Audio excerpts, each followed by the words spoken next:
오늘 이 영상을 우연히 클릭하셨을지 모르지만 어쩌면 지금 이 순간이 당신 인생의 방향을 바꿀 아주 중요한 지점이 될 수 있습니다. 우리가 매일 무심코 입에 넣던 작은 한 줌의 견과류가 조용히 뇌를 지치게 만드는 원인이 될 수도 있기 때문입니다.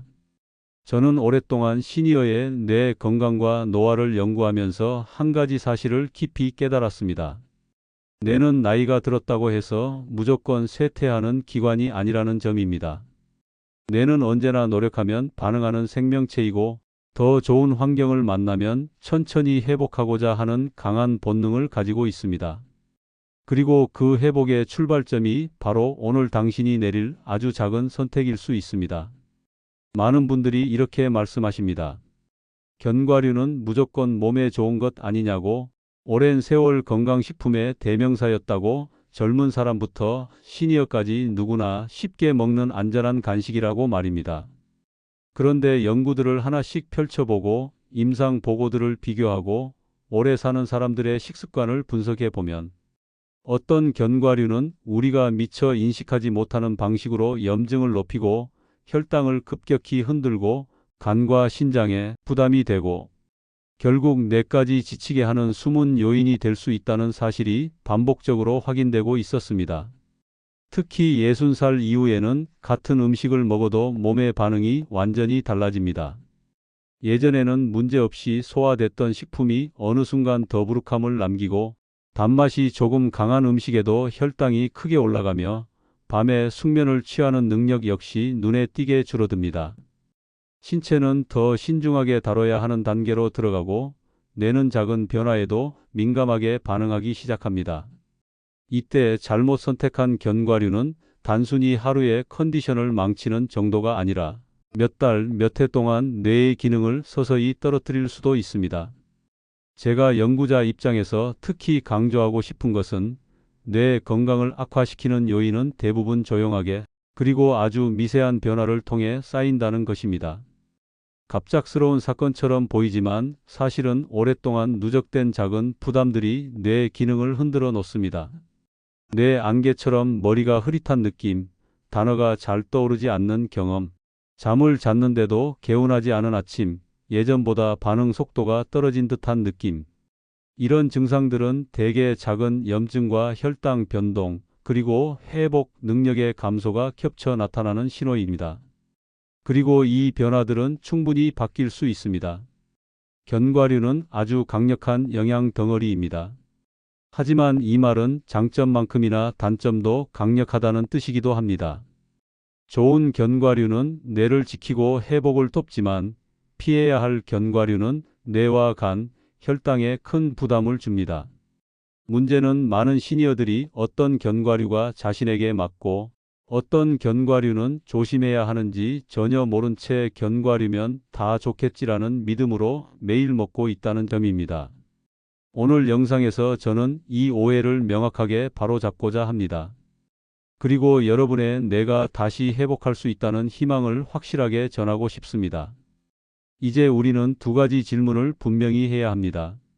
첫째, 어떤 견과류가 오히려 독이 될 수 있는가? 둘째, 그렇다면 부족해지는 영양소는 어떤 음식으로 채우면 되는가?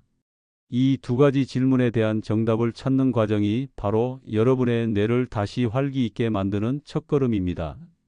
저는 오늘 그 길을 최대한 분명하게 안내해 드리겠습니다.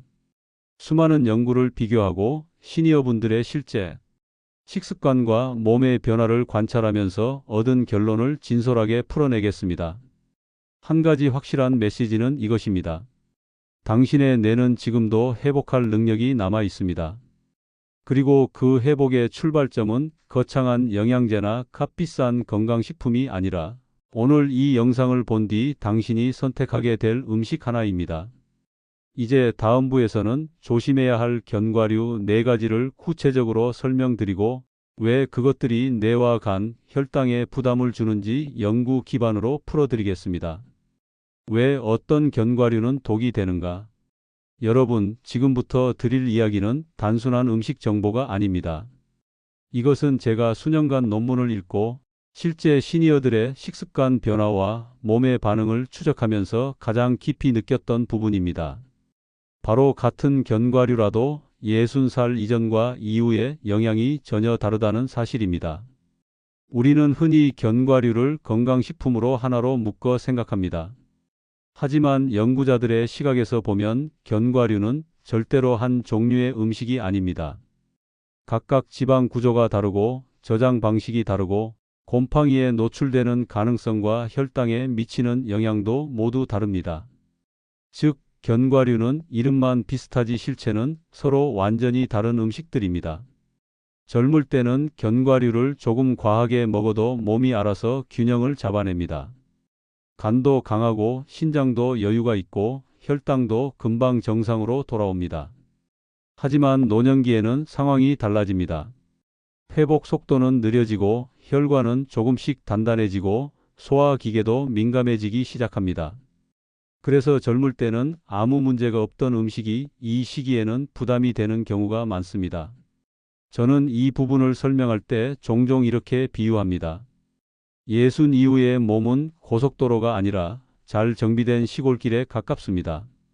젊을 때의 몸은 차량이 조금 빠르게 달려도 버텨내지만 나이가 들면 작은 충격 하나도 몸이 크게 느끼는 이유가 바로 이 때문입니다. 견과류는 작은 음식처럼 보이지만 실제로는 영양 밀도가 매우 높은 고속 에너지 식품입니다. 그렇기 때문에 올바르게 선택하면 뇌 기능을 지키는 보호막이 되지만 맞지 않는 견과류를 매일 먹으면 혈당, 염증, 간 기능에 부담이 쌓이며 결국 뇌의 피로로 이어질 수 있습니다. 이제 우리는 이 질문에 집중합니다. 그렇다면 왜 특정 견과류를 조심해야 하는가? 지금부터 4가지 견과류에 대해 하나씩 깊이 있게 풀어드리겠습니다. 그리고 단순히 위험성을 경고하는 것이 아니라 각 견과류가 왜 몸에 부담을 주는지, 어떤 메커니즘이 작동하는지 연구자 시각에서 차근차근 설명해 드리겠습니다. 이제 첫 번째 견과류부터 보겠습니다. 첫째, 땅콩이 부담이 되는 이유. 땅콩은 많은 분들이 가장 친숙하게 먹는 간식입니다. 하지만 땅콩은 엄밀히 말하면 견과류가 아니라 땅속에서 자라는 콩류입니다. 문제는 바로 이 특성 때문입니다. 땅속 환경은 곰팡이가 번식하기 쉬운 조건을 갖추고 있습니다. 따라서 땅콩은 저장과 건조 과정에서 곰팡이, 독소, 특히 아플라톡신에 노출될 가능성이 꾸준히 제기됩니다. 이 물질은 간에 부담을 줄 수 있다고 연구에서 반복적으로 언급됩니다. 그리고 나이가 들수록 간은 독소를 처리하는 속도가 느려집니다. 즉, 젊을 때는 문제없이 넘어갔던 양도 시니어 분들에게는 부담이 되어 전신 피로감, 소화기 불편감, 뇌 기능 저하 신호로 이어질 수 있습니다. 또 땅콩은 오메가6 지방산이 많아 염증을 증가시키기 쉽습니다. 이 염증은 단순한 통증이 아니라 뇌 신호 전달의 질을 떨어뜨리고 기억력 저하나 뇌 안개처럼 머리가 흐린 느낌을 강화할 수 있습니다. 문제는 이 변화가 아주 조용히 그리고 오랜 시간에 걸쳐 일어난다는 점입니다. 많은 시니어분들이 예전에는 땅콩을 잘 먹었는데 요즘은 먹고 나면 이유 없이 피곤해요 라고 말하는 이유가 여기에 있습니다.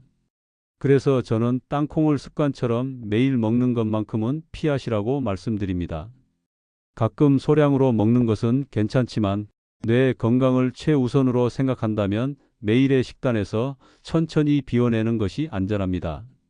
둘째, 캐슈너트가 혈당을 흔드는 이유. 캐슈너트는 부드럽고 달콤해서 많은 분들이 좋아하는 견과류입니다.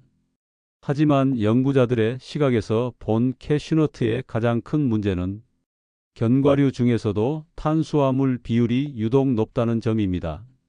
연세 있으신 분들은 몸은 혈당 조절 능력이 떨어집니다. 이 시기에는 같은 양의 탄수화물을 먹어도 젊을 때보다 혈당이 훨씬 더 크게 오르내립니다.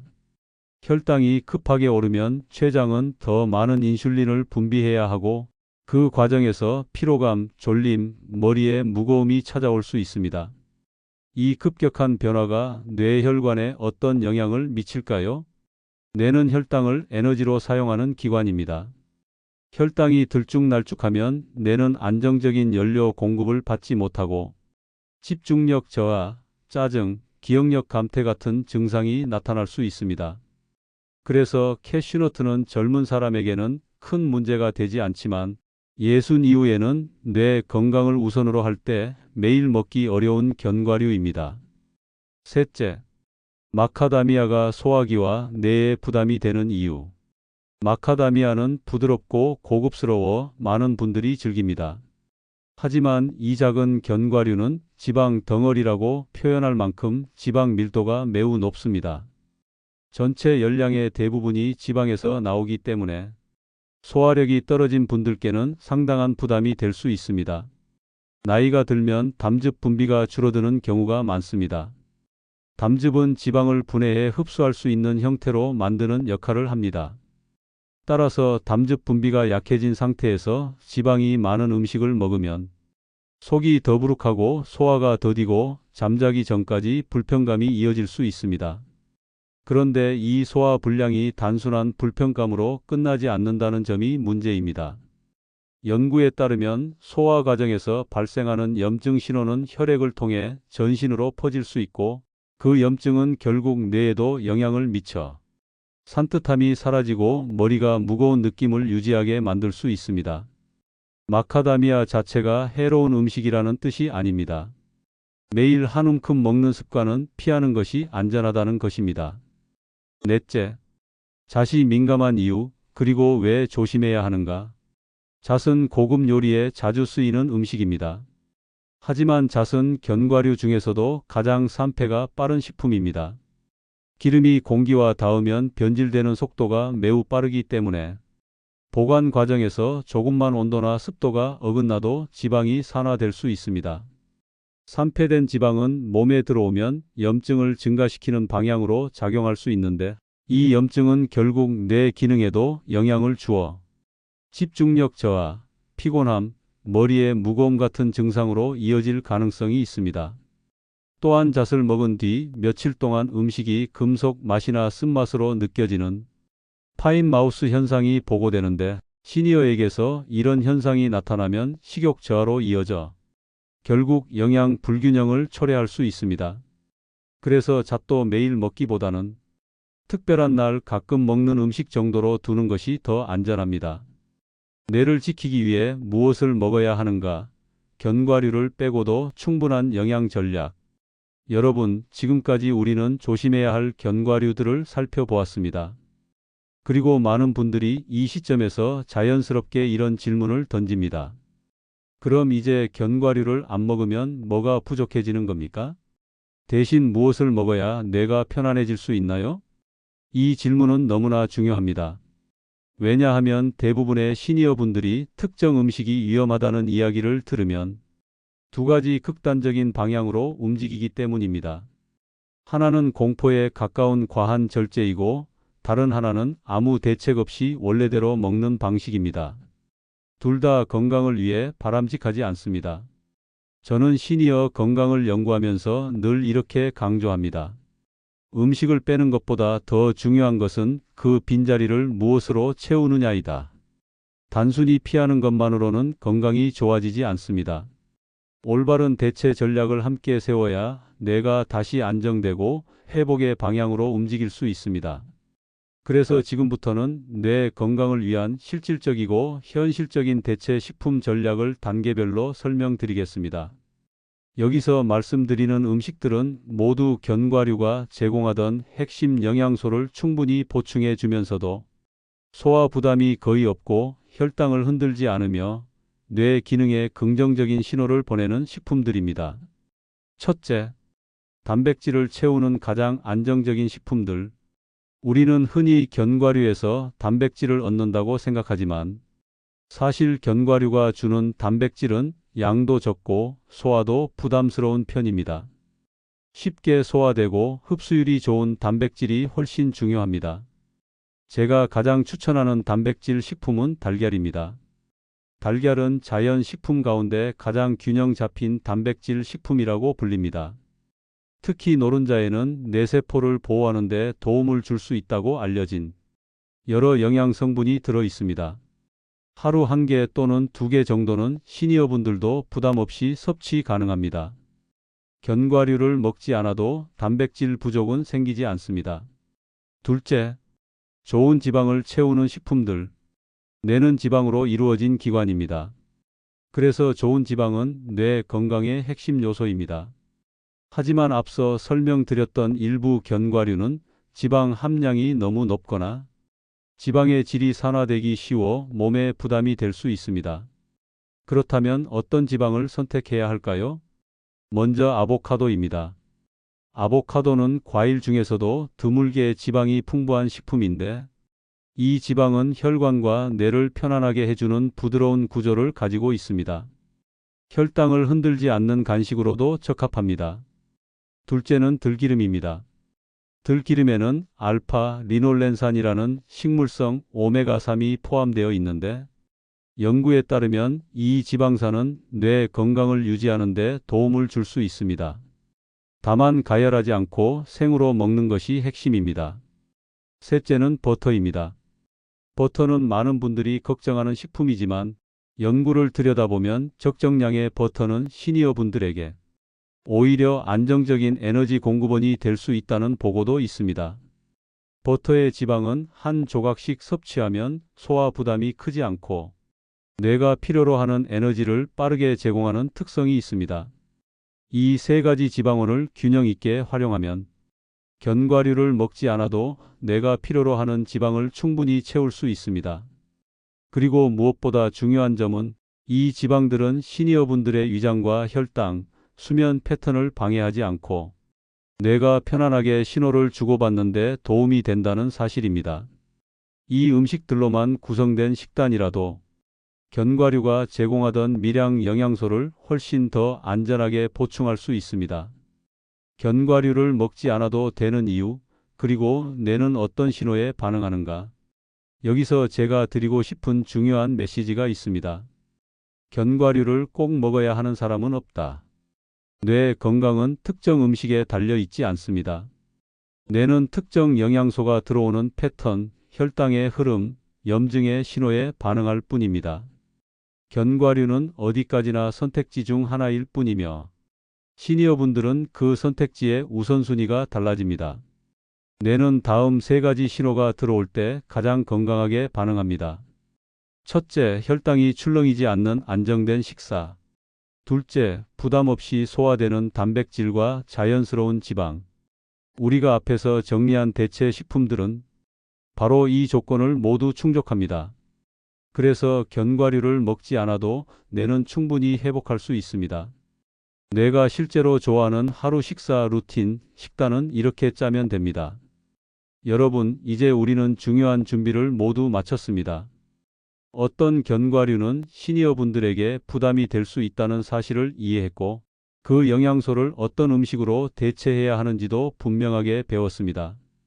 이제 남은 단계는 단 하나입니다. 그 모든 정보를 하루 식사 루틴이라는 현실적인 형태로 묶어내는 일입니다. 연구자들은 말합니다. 뇌는 복잡한 조리를 원하지 않습니다. 뇌는 거창한 보약을 요구하지 않습니다. 뇌는 단순하고 안정된 패턴을 원합니다. 이 안정성이 뇌의 회복 능력을 좌우하게 됩니다. 간식, 뇌를 자극하지 않는 가장 안전한 선택. 시니어분들에게 가장 위험한 간식은 혈당을 급하게 올리는 간식입니다. 땅콩과 캐슈너트가 문제가 되는 이유도 여기에 있습니다. 대신 다음 두 가지 간식만 기억하십시오. 첫째, 아보카도 한 조각. 아보카도는 혈당을 거의 흔들지 않는 식품으로 부드러운 단일 불포화 지방이 뇌세포의 막을 안정적으로 유지하는 데 도움을 줄 수 있습니다. 한 조각만 먹어도 포만감이 오래 유지되고 밤 시간대에 불필요한 간식을 자연스럽게 줄여줍니다. 둘째, 삶은 계란 한 개. 계란은 단순한 간식처럼 보이지만 연구에 따르면 시니어분들의 뇌 건강에 필요한 단백질과 여러 미량 영양소가 균형 있게 들어 있습니다. 특히 노른자에는 뇌세포를 보호하고 신경신호의 흐름을 부드럽게 만들어주는 성분이 포함되어 있습니다.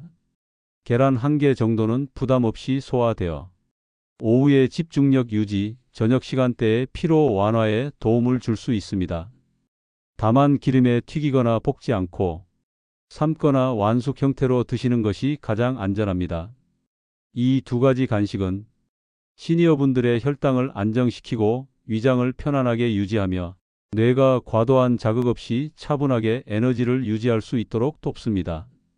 특히 저녁 식사 전후나 활동량이 줄어드는 오후 시간에 선택하면 밤까지 이어지는 뇌의 안정감이 크게 높아질 수 있습니다. 복잡한 레시피가 필요하지 않습니다. 값비싼 건강식품이 필요하지 않습니다. 단지 올바른 조합과 그 조합을 반복하는 일관성만 필요합니다. 오늘의 선택이 내일의 뇌를 바꾼다. 아직 늦지 않았다. 여러분, 이제 우리는 아주 중요한 지점까지 함께 왔습니다. 뇌가 어떻게 지치고 어떻게 회복할 수 있는지 살펴보았고, 반드시 조심해야 할 견과류 4가지를 분명히 확인했습니다. 그 견과류를 먹지 않아도 충분히 채울 수 있는 대체 식품을 배웠습니다. 이제 마지막으로 남은 것은 단 하나입니다. 바로 당신의 실천입니다. 저는 수많은 연구를 읽고 다양한 임상 자료를 분석하고 또 많은 시니어분들과 직접 만나 이야기를 들으며 한 가지 사실을 깊이 깨달았습니다. 뇌 건강의 변화는 결코 하루아침에 일어나지 않지만 회복 또한 갑자기 오는 것이 아니라는 사실입니다. 회복은 아주 작은 선택들이 차곡차곡 쌓여서 만들어집니다. 그리고 그 작은 선택은 매일 반복되는 식단에서 시작됩니다. 여러분, 지금 이 순간부터 땅콩이나 캐슈너트 같은 간식을 습관적으로 집어들던 손을 아보카도 한 조각, 계란 한 개로 바꾸는 것. 이 변화는 단순한 음식의 교체가 아닙니다. 이것은 당신의 뇌에게 보내는 새로운 신호입니다. 나는 당신을 위해 다시 관리하기 시작했다는 신호 말입니다. 뇌는 이 신호를 매우 빠르게 알아차립니다. 많은 시니어 연구에서 공통적으로 나타나는 현상이 있습니다. 불과 일주일 정도만 식단을 안정적으로 유지해도 아침에 머릿속 흐릿함이 줄어들고 단어가 조금 더 쉽게 떠오르고 기분이 평온해지는 경험을 보고한다는 점입니다. 큰 변화가 아니라 아주 작은 개선이지만 그 작은 개선이 뇌에게는 엄청난 회복의 씨앗이 됩니다. 저는 이 장면을 너무 많이 보아왔습니다. 몇 달 동안 피곤함 때문에 책을 읽지 못하던 분이 식단을 조금 바꾼 뒤 다시 독서를 즐기기 시작했고, 한동안 무기력해져 걷기도 힘들어하던 분이 혈당 변동이 줄어들자 한 달 만에 산책을 다시 시작했습니다. 이런 변화는 기적이 아닙니다. 이것은 과학이 말해온 회복의 공식입니다. 그래서 저는 오늘 이 자리에서 확신을 가지고 말씀드립니다. 당신의 뇌는 아직도 회복할 힘이 남아 있습니다. 나이는 숫자이고 변화는 의지가 아니라 습관에서 시작됩니다. 그리고 그 습관을 만드는 첫걸음이 바로 오늘 이 영상을 보고 계신 지금입니다. 여러분, 저는 오늘도 논문을 읽었습니다. 어제도 데이터를 분석했습니다. 수년 동안 가장 작은 변화부터 가장 극적인 회복 사례까지 시니어들의 삶을 지켜보며 확신하게 된 한 가지가 있습니다. 뇌를 지키는 길은 복잡하지 않다는 사실입니다. 그 길은 늘 아주 단순한 곳에서 시작됩니다. 한 줌의 간식을 바꾸고 한 번의 식사를 더 천천히 선택하는 데서 시작됩니다. 오늘 영상이 바로 그 출발점이 되기를 바랍니다. 저는 시니어 건강 연구자이지만 이 영상에서는 한 사람의 동료로서 삶을 함께 걷는 안내자로서 말씀드립니다. 지금이라도 충분합니다. 지금부터 시작해도 늦지 않습니다. 이제 영상이 끝난 뒤 댓글에 이렇게 한 문장을 적어 주십시오. 나는 오늘부터 뇌를 위한 새로운 식습관을 시작합니다. 이 짧은 문장은 단순한 선언이 아닙니다. 당신의 뇌에게 보내는 첫 번째 약속이고 스스로에게 전하는 격려이며 오늘 이 영상을 본 이유를 분명히 하는 다짐입니다. 여러분의 건강한 변화가 앞으로의 삶을 어떻게 바꿀지 저는 연구자이기에 누구보다 잘 알고 있습니다. 그리고 그 변화의 시작점에 오늘 이 영상을 함께 할 수 있어 진심으로 감사한 마음입니다.